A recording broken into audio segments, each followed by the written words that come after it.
Kannur railway സ്റ്റേഷനിലെ KSU കരിങ്കൊടി പ്രതിഷേധത്തിനിടെ ആരോഗ്യമന്ത്രി വീണ ജോർജിന്റെ കഴുത്തിന് പരിക്കേറ്റു. കരിങ്കൊടി പ്രതിഷേധത്തിനിടെയാണ് സംഭവം. മന്ത്രിയുടെ കഴുത്തിനും കയ്യിലും പരിക്കേറ്റിട്ടുണ്ട്. പ്ലാറ്റ്ഫോമിലേക്ക് നടക്കുമ്പോഴാണ് മന്ത്രി ആക്രമിക്കപ്പെട്ടത്. കണ്ണൂർ ജില്ലാ ആശുപത്രിയിലേക്ക് മന്ത്രിയെ മാറ്റിയിരിക്കുകയാണ്. കരിങ്കൊടി പ്രതിഷേധത്തിനിടെയാണ് സംഭവം. മന്ത്രിയുടെ കഴുത്തിനും കയ്യിലും പരിക്കേറ്റിട്ടുണ്ട്. പ്ലാറ്റ്ഫോമിലേക്ക് നടക്കുമ്പോഴാണ് മന്ത്രി ആക്രമിക്കപ്പെട്ടത്. കണ്ണൂർ ജില്ലാ ആശുപത്രിയിലേക്ക് മന്ത്രിയെ മാറ്റിയിരിക്കുകയാണ്. വന്ദേ ഭാരതിൽ യാത്ര ചെയ്യാനെത്തിയപ്പോൾ ടിക്കറ്റ് കൗണ്ടറിനടുത്ത് വെച്ചാണ് പ്രതിഷേധമുണ്ടായത്. യാത്ര റദ്ദാക്കി. കണ്ണൂരിൽ പലയിടത്തും കഴിഞ്ഞ ദിവസങ്ങളിലായി മന്ത്രിക്കെതിരെ പ്രതിഷേധം നടന്നു. വീണ ജോർജിനെ കാണാൻ മുഖ്യമന്ത്രി പിണറായി വിജയൻ ആശുപത്രിയിലെത്തി. കണ്ണൂർ ജില്ലാ ആശുപത്രിയിലാണ് ആരോഗ്യമന്ത്രിയെ കാണാനെത്തിയത്.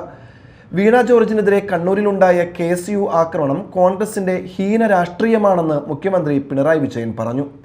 News desk media time.